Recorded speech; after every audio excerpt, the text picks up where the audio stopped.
welcome to Mexico City. I'm Darren Adetossier. I'm Saunders CB. And guys, would you believe it? We are finally back. We're here with a brand new season of the ABB FIA Formula E World Championship. And to say that I'm buzzing is a bit of an understatement, Saunders. We've got new drivers on the grid, new teams, and of course, our brand new Formula E Gen 3 car, which will be hitting the tracks of Mexico City this weekend. Saunders, how excited are you? Excited is an understatement, Darren. I think in terms of, you talk about hype for a race, I'm not sure there's ever been more hype than there is for this season opener here in Mexico. Yeah. Because one, we've got a Gen 3 car. It's the proper race debut of the Gen 3 car. This crazy exciting car. No one knows what's gonna happen, it's gonna be amazing.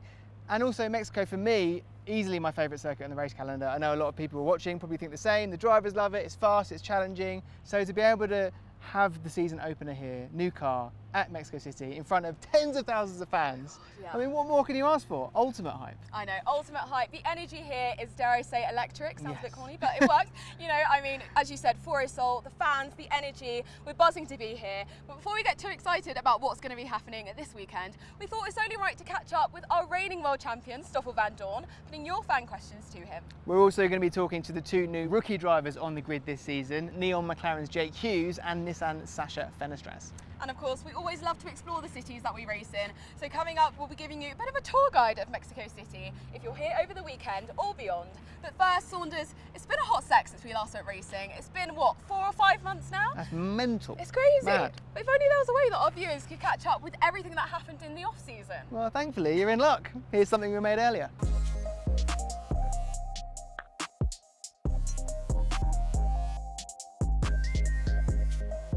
The new era of Formula E is upon us. This is the most anticipated start to a season in the championship's history. We've got new car, new teams, new and returning drivers, rules and format changes, new race locations. 7 months of the closest racing in motorsport starts right here. Racing competitively for the first time in all new machinery, this is the true race debut of the Gen 3 car. 350 kilowatts of power, 100 more than the Gen 2, a 200 miles per hour top speed, and double the regenerative braking capacity. This is Formula E racing like we've never seen it before. Faster, lighter, and more powerful than ever. But the Gen 3 car isn't the only race debut being made in Mexico City. The Neon McLaren team are adding to the motorsport market's incredible racing legacy, with new rookie Jake Hughes lining up alongside the returning pace merchant Rene Rast in the papaya-coloured car. Maserati have teamed up with Monaco Sports Group to return to single-seater racing for the first time in more than 60 years. And if testing is anything to go by, they're looking quick, with race winners Eduardo Mortara and Maximilian Günther ready to hit the ground running. The highly decorated race team of Abt are back on the grid, partnering with Spanish manufacturer Cupra. No strangers to success with Abt, Robin Freins and Nico Müller have brought the team plenty of silverware in German touring cars and are now looking to do the same in Formula E.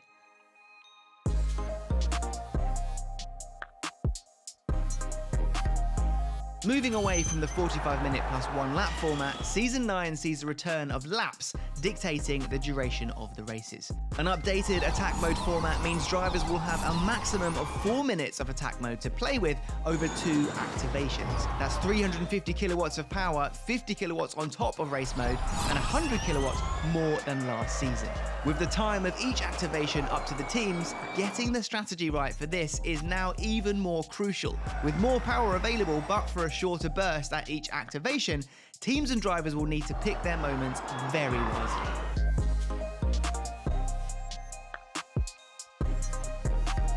The new partnership of DS and Penske is one that has immense potential. With reigning champion Stoffel Vandoorne and 2-time champion Jean-Eric Vergne at the wheel, the Penske name that struggled in recent seasons of Formula E could be on the cusp of a huge turnaround, starting right here in Mexico City.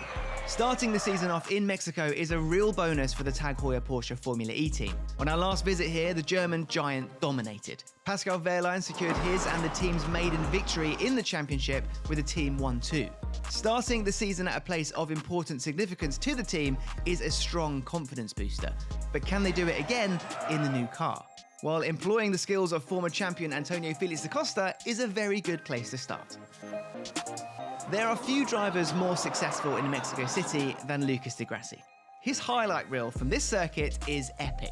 Winning from the back, overtaking on the line, strategy and energy management masterclasses, more than enough reason to predict a strong performance from de Grassi. And that's before we even factor in that he's racing for a new team, wanting to retain that Mr. Formula E title in the new era of Formula E.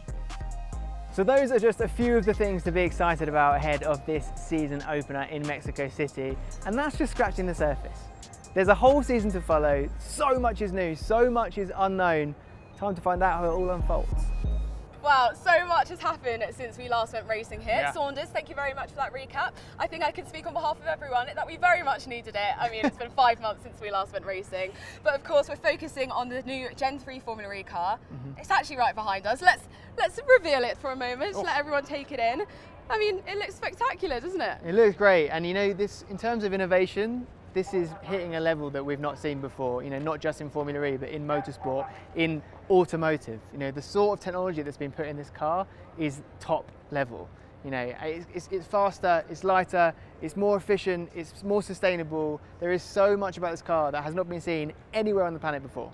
Yeah, so many new advancements and upgrades, as you said. But for the drivers who are obviously going to be sitting in this come Friday and Saturday, how do you think they're feeling? I mean, a big step up from, you know, last year, and obviously if they've been driving since season 1, how do you think they're going to do? I mean, there is so much that's changed about this car. There's actually probably less that's similar than there is that's completely different in terms of braking, the regen, just how it drives is completely different, the tyres, everything.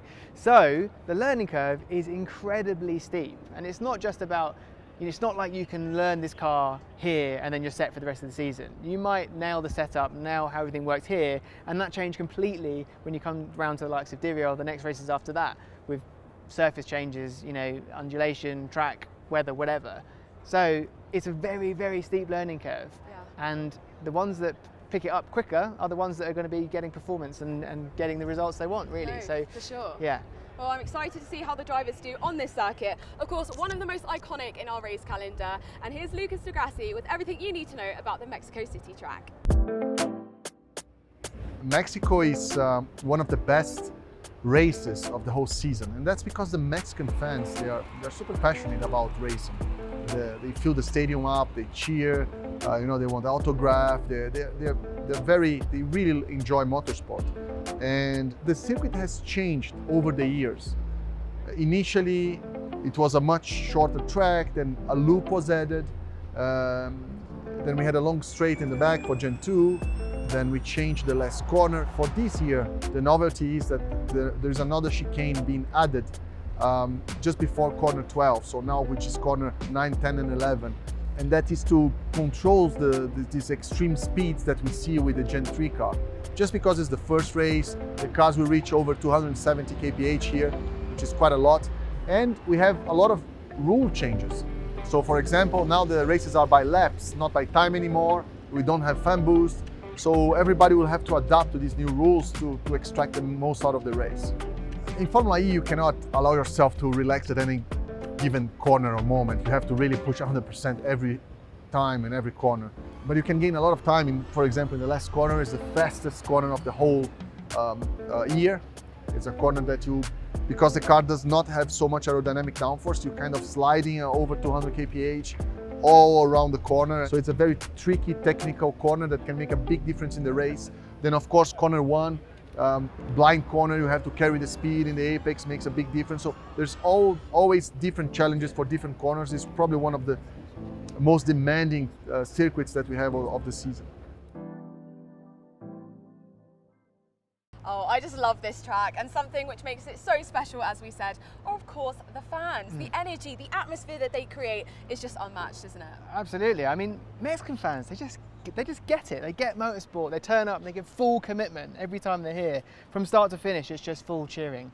And the amazing thing about here, it feels like this circuit's almost designed for the fans with that For El Sol section. Yeah. It's sort of like they're angling into the motorsport but angles out back to them. And the genius thing about Formula E here is the drivers can actually hear the fans from the cockpit as they're going around that section. So, you know, that's an amazing thing for a driver to experience. And one driver in particular who's going to be wanting those fans to be cheering the loudest for him is, of course, our reigning champion, Stoffel Vandoorne. And you guys have some questions for him.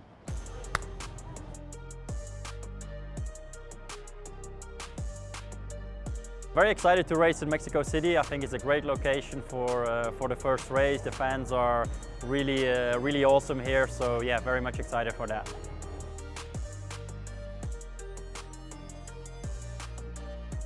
I celebrated my title with quite a few drinks, so the next morning was not that great, but yeah, I had a good time, and especially after all the pressure comes off, it was great to relax and celebrate with the team.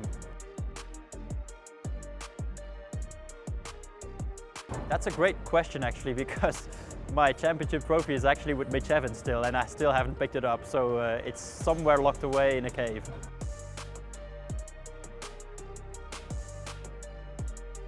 The transition from F1 to Formula E was quite tricky. I would say the driving style is completely different, especially the feeling on the brakes in Formula E, but especially the type of racing with the energy management was the biggest thing to get used to. But I think it turned out all right. My favorite race of 2022 was Monaco. Yes, the one race that I won. Monaco is obviously a very special race. It's kind of my home race as well, so it was great to win there.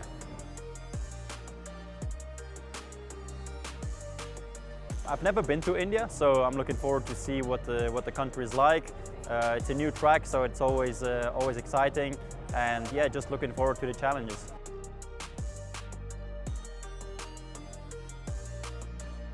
My favorite place in Belgium is probably home. You know, I don't live there anymore, and I don't have a lot of opportunities to go back to Belgium. So it's always great to go home, see the family, and yeah, just chill out there for a bit. Thank you very much, Stoff, for answering those fan questions. It's always so lovely to hear from the drivers about how much they enjoy racing here. Yeah, I mean, it's a great circuit, but I think one of the things that makes it such a great circuit is where it is. Yes. You know, it's a great city. And I heard that you've been fully immersing yourself in everything Mexican culture the last few days. How's it been going? Yeah, you heard correct. I absolutely love Mexico City, and to have the opportunity to just go out and about, explore, get involved in some of the culture, it was so much fun. I had the best time, honestly. Let's take a look.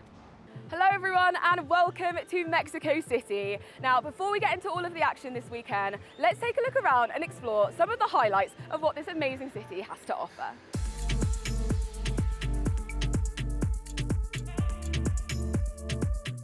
So to explore Mexico City, I'm joined by local chef Graziella, who is the executive chef of Aura, which is very exciting. Now, can we start off with where we are right now? We are in Coyoacán, the place for coyotes, a very special place full of history. We have at the back the fountain with the coyotes, very playful, and we have this beautiful church. I'm very close to the market, so I can't wait to show you around.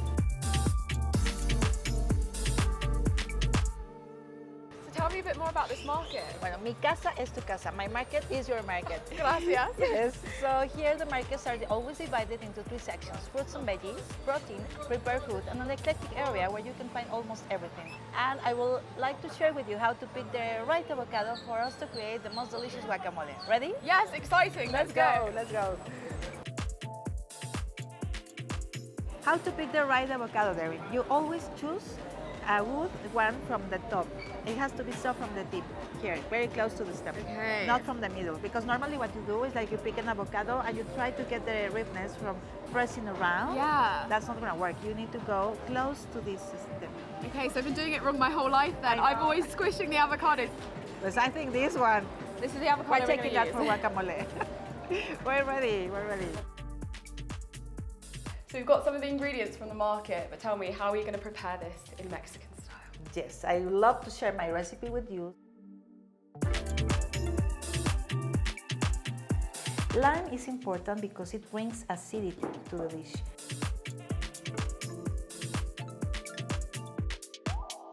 I'm gonna give you a tip for the chili. I don't like to mince my chili. Why? Because if you don't like it, you can take it away. So we're gonna add the onion. Awesome. Muy bien, very good. Before we serve this guacamole, we're gonna add a little bit of coarse salt. So you can good. sprinkle as well. Sprinkle as well, awesome. Yeah, so sprinkle the love, the finishing part. Okay. Cilantro. Oh, I love it, I love it. Thank you, cheers. Cheers. This is delicious. Thank you so much, Graziella. Honestly, unreal. Yeah? And not too far from Coyoacán, we have the famous canals of Xochimilco. Now, these are actually the last remains of an Aztec agricultural site used to grow fresh fruit and vegetables. But now, fast forwarding to today, you can come here and spend a few hours on these brightly coloured boats, or as the locals will say, trajineros, and it's an amazing spot for you to relax, take in the local wildlife, or even have a party. Puse la guitarra mía al despertar la mañana de ti. And finally, we've made it to the amazing Zocalo Square, which is undoubtedly the beating heart of Mexico City. We have the Metropolitan Cathedral, the Palacio Nacional, and then just over there is the Templo Mayor. The Templo Mayor is an ancient Aztec temple dating back to 1325 and is one of Mexico City's most important archaeological sites. What an incredible city. There's so much to see, do and discover, so come and join me on the 14th of January for what will be an epic first race of season 9. Trust me, you do not want to miss it. Amazing stuff, very jealous. What a lot of cool stuff to do in Mexico City. Loads of history here as well, isn't there? Yeah, lots of history, and two drivers who I imagine will be making a lot of history this weekend, or hoping to at the very least, or of course some new rookies on the grid, Jake Hughes and Sasha Fenestraz. Very good, I see what you did there. I mean, making that history is not going to be easy though. It's going to be a real challenge, especially here with a new car and everything. So we thought, why not get two rookies together to interview each other about their hopes for the season? So mate, how are you feeling ahead of this weekend, first race, Neffy? Well, finally race time. We've been testing a lot, too much, and yeah, now excited to be on track, starting 2023 early, January. I think it must be your first time starting to race in January. Yeah, it is my first time racing in January actually. That's the box ticked. It's going to be cool. It's going to be cool, and it's going to be a long season, very busy. So we're very excited. And you? Yeah, mate, I'm looking forward to it. We haven't had quite as much time in the car as you guys, being the customer team. So Valencia was like a kid in the sweet shop kind of thing. And then coming here and seeing everyone in the pit lane with the garage setups and everything, it's pretty cool. So yeah, I'm looking forward to it. Valencia seemed like it went well. So let's see how we fare this weekend, but I'm quite positive. Not too positive. Actually, mate, I forgot. It's not your first race, is it? Because you did the last race in Seoul last year, but that was like a sink or swim thing. I remember seeing you walk through the paddock, still like getting changed and doing your seat fit like 1 hour before the session started. I didn't even have a seat. I used the Sam Bird's second seat. Really? So I don't know how I managed to fit on Sam. How did you fit in Sam? He's super small. Yeah. But yeah, no, it was a hectic day. Sasha Fenestraz making his formulary debut, replacing Antonio Giovinazzi. So yeah, Valencia was a pretty good test. You guys, I think with DS, you were very strong. So what are you expecting for this season? I mean, yeah, Valencia went well, mate. I can't hide it. I was pretty happy with it. I feel, to be honest, every time I've driven the car, it seems to suit me well so far. That being said, you know, like we're in Valencia, it's not a typical FE track that we go to. So, and I know how difficult this championship is. You know, okay, it's my first race this weekend, but I've been in the paddock for 2 or 3 years now. I sort of know how difficult it is for a rookie, so I'm staying open-minded, you know. But that being said, the test did go well. I have some confidence, but yeah, it's I don't think we can really see or decide who's going to be the competition until we really get down to this weekend. Yeah. But how was it for you guys as well? I mean, if we speak about Valencia, it was tricky for sure. I think for everyone there was a lot of issues, a lot of problems, but we were all expecting that. But I think for you guys, it could be a good, as much as you say, like Valencia is not really relevant because we race in street circuits. Valencia, it's, you know, completely the opposite. So it's not that relevant, but we could see already the potential of McLaren also, and DS, as I said, and some other teams. And I think we can be strong. We've been working very hard with the team and etc. to bounce back and, you know, try to improve the issues we had. I think it's a dream for both of us to be here, so we just need to keep it calm and the result will come by itself. Yeah, exactly. I also want to say I think it's a credit as well to, obviously we run the Nissan powertrain as well, and I think considering, you know, how tight everything's been to get Gen 3 ready in time, I think what we saw in Valencia was promising. So I think credit to everyone in Viri, I think. They've been working hard and they still do. So it's a long season, but I think, as you say, it's a good way of starting the season now with some time after Valencia to build up the things we had, and yeah, let's see how the season goes. Yeah. But yeah, let's see. Good luck, mate. Good luck, mate. See you on track. See you on the podium, hopefully. Exactly. A big debut for those drivers this weekend. Saunders, how do you think they're going to do? Not just the rookies, but also everyone on a whole. Have you got predictions yet? Is it too early to ask? Predictions are always hard, just in general in Formula E, but this season open is even harder because, well, look at it this way. Essentially, anything you know about Formula E, success, race results, whatever, team performance, put it into a big button and then press reset on that button. Because that's where we are. Everyone is starting from scratch. They're learning the cars, they're finding out how to get the most out of them. It's a big challenge for everyone. The only thing we can look at in terms of predictions is testing. It's not necessarily reflexive, you know, that circuit to this circuit, everyone's running different programs, whatever, but if you do want to take something from that, you'd probably say Maximilian Günther was the most consistent in those test sessions. Yeah. And as a team, Maserati MSG Racing as well, also very good. DS Penske, the team of champions, you know, reigning champion Stoffel Vandoorne and two-time champion Jean-Eric Vergne.